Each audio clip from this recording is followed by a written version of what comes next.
አእምሯዊ ንብረት አጠቃላይ ጥቅል ስም ነው። የማይዳሱ በርካታ ንብረቶች ጥቅል ስም ነው። አእምሯዊ ንብረት ሲባል ቅጅ መብትን፣ ፓተንትን፣ የንግድ ምልክትን፣ ጂኦግራፊያዊ አመላካችን እና ሌሎች የንግድ ሚስጥርን፣ ሌሎች ነገሮችን አጠቃሎ የያዘ ነው። ከዛ ጥቅል ውስጥ አንዱ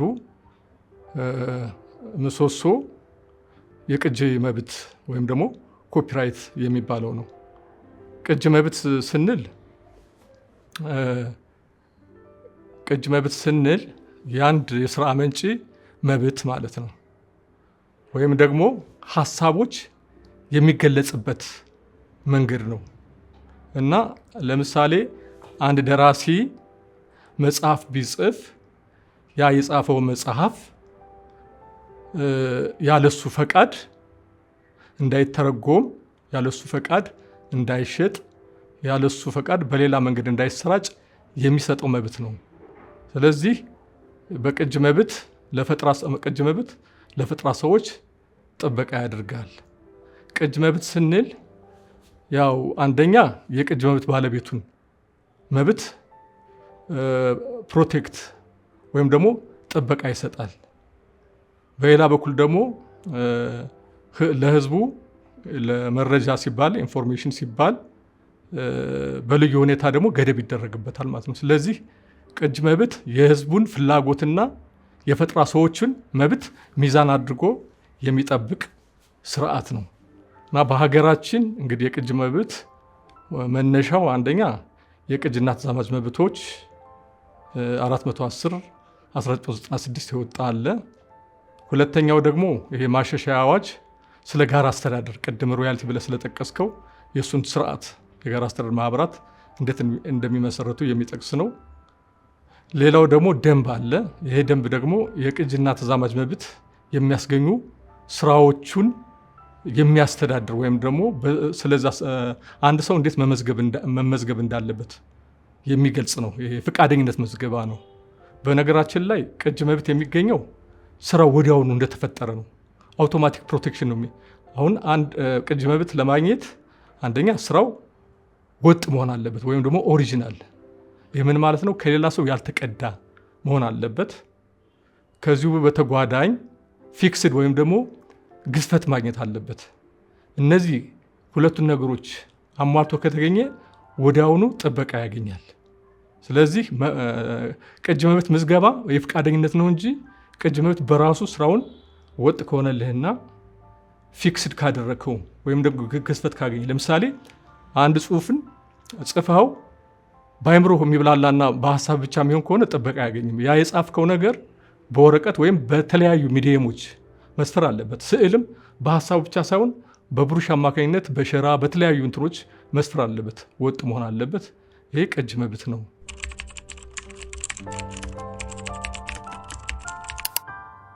የቅጂ መብት እስከ ወዲያኛው ድረስ ወይም የትየለሌ ወይም ደግሞ በሆነ ጊዜ ላይ ያበቃል መብቱ ማለት ነው።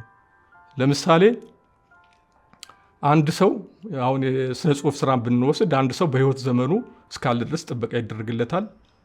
ከሞተ በኋላ ደግሞ ለወራሾቹ እስከ 50 ዓመት ይጠበቅበታል። እስከ 50 ዓመት ድረስ ጥበቃ ይደረጋል። ከዛ በኋላ የህዝብ ሀብት ይሆናል ማለት ነው። ፓብሊክ ዶሜን የህዝብ ሀብት የሆነው ስራ እንደፈለገ መጠቀም የሚቻልበት አለ። ሌላው ገደብ የሚደረግበት ምንድነው? ለጥናት ሲባል በተገቢው ስራን እስከተከተል ድረስ እና ከታተመ ስራ የስራውን ፈጠራ ሳያስፈቅድ መጠቀም ይቻላል። ለላይብራሪ ስራዎች መጠቀም እንደሚቻል ይገልጻል። እንደዚሁም የግዴታ ፈቃድ ደግሞ የሚባል አለ። ለምሳሌ የግዴታ ፈቃድ ምንድነው? ስራው ለህዝቡ እንደሚጠቅም እየታወቀ ያ ስራውን የፈጠረ ሰው አላሳትምም ህዝብ ላይ አይደርስም የሚል ከሆነ በአእምሯዊ ንብረት ጽሕፈት ቤት በሚፈቅደው መሰረት እንዲታተም ይደረጋል። ግን ለዛ ሰውዬ ተገቢው ካሳ ይደረጋል። ይሄ ወደፊት በደንብ የሚገለጽ ነውና እነዚህ ገደቦች ያሉት ምንድነው? ሰው ኢንፎርሜሽን እንዲጠቀም ሰው ኢንፎርሜሽን አክሰስ እንዲያደርግ እንደዛ እንዲያደርግ ነው እነዚህ እንትን ያደርጉ። ስለዚህ ቅጂ መብት ባጭር አነጋገር የባለቤቱ መብት በዚህ ጋር ያስከብራል።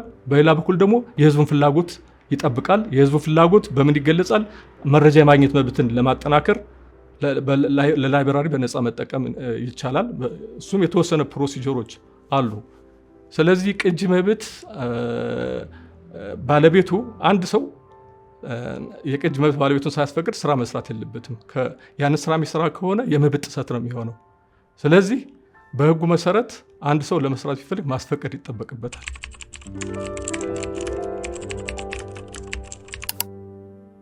የሮያልቲ ስርዓት እንግዲህ አንድ ሰው ለምሳሌ ኢትዮጵያ ውስጥ በርካታ አሁን ብዙ ቴሌቪዥኖች አሉ፣ ብዙ ኤፍኤሞች አሉ፣ ብዙ ናይት ክላቦች አሉ፣ ብዙ መጠጥ ቤቶች አሉ፣ ብዙ ባቡር ጣቢያ፣ አውሮፕላን። ያን ሁሉ አንድ ሰው ሊሰበስበው አይችልም። ከእያንዳንዱ ጋር ኮንትራት መፈራረም አይችልም።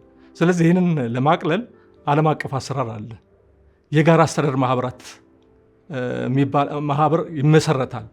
ያ ማህበር የሚመሰረተው ከማን ነው? ከራሱ ከፈጠራ ሰዎች ነው የሚመሰረተው። እና እነዛ ፈጠራ ሰዎች ማህበሩን የሚመሰሩትና ሁለት ዓላማ ነው ያላቸው። አንደኛው ሮያልቲ ይሰበስባሉ ከተለያዩ ተቋማት። ያንን የሰበስቡትን ሮያልቲ ያከፋፍላሉ፣ ፈቃድ ይሰጣሉ። አስፈላጊ ሲሆንም ደግሞ በቅጂ መብት ጥሰት ለመቀነስ በሚደረገው ሂደት ላይም ተሳታፊ ይሆናሉ። እንደገናም ለአባላቶቻቸው የህግ ድጋፍም ይሰጣሉ። ከዚህ አኳያ በእኛ ሀገር ሁለት የጋራ አስተዳደር ማህበራት አሉ። አንደኛው የኢትዮጵያ የቅጂና ተዛማጅ መብቶች የጋራ አስተዳደር ማህበር ነው። ይሄ ማህበር የፊልም፣ የደራሲያን፣ የፎቶግራፍ ስራዎች እና ሌሎችን አጠቃላይ አካቶ ያዘ፣ ሙዚቃንም አካቶ ያዘ ነው። በሌላ በኩል ደግሞ የኢትዮጵያ የሙዚቃ የቅጂና ተዛማጅ መብቶች የጋራ አስተዳደር ማህበር አለ።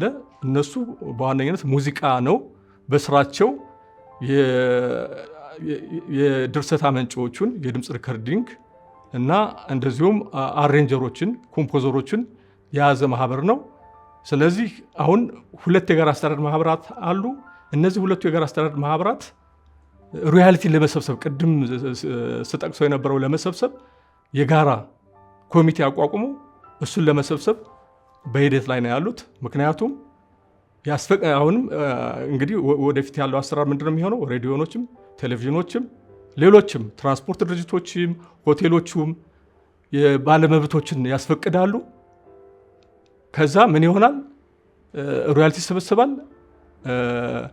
ይከፋፈላል እና በአንድ ስራ ውስጥ ለምሳሌ እንደው ሙዚቃን እንደ ምሳሌ አድርገን ብንወስድ በአንድ የድምፅ ሪከርዲንግ ወይም በአንድ ሲዲ ውስጥ ስንት ባለመብቶች አሉ ብለን ብንጠቅስ አንደኛው የግጥም ደራሲ አለ፣ የዘፈን ግጥም። ሁለተኛው ደግሞ ዜማ የሚያወጣው አለ። ሶስተኛው ድምፅ አሬንጅ የሚያደርገው አለ። የድምፅ ሪከርዲንግ ፕሮዲውሰሮች አሉ እና ከዋኙ ደግሞ ለድምፁ። እነዚህ ሁሉ የሮያልቲ ተሰብስቦ ለእነዚህ ነው መልሶ የሚከፋፈለው ማለት ነው። ይሄም ራሳቸው ተሰብስበው ከሚሰበሰበው ምን ያህል ፐርሰንት ይሁን ምናምን የሚለው በዛ ነው እንትን የሚሉት እንትኑ የሚያደርጉት። ሮያልቲ ክፍያውም በፈቃደኝነት ነው የሚደረገው። ያው ተጠቃሚዎች አሉ። ተጠቃሚዎች ከጋራ አስተዳደር ማህበራት ጋር ይደራደራሉ።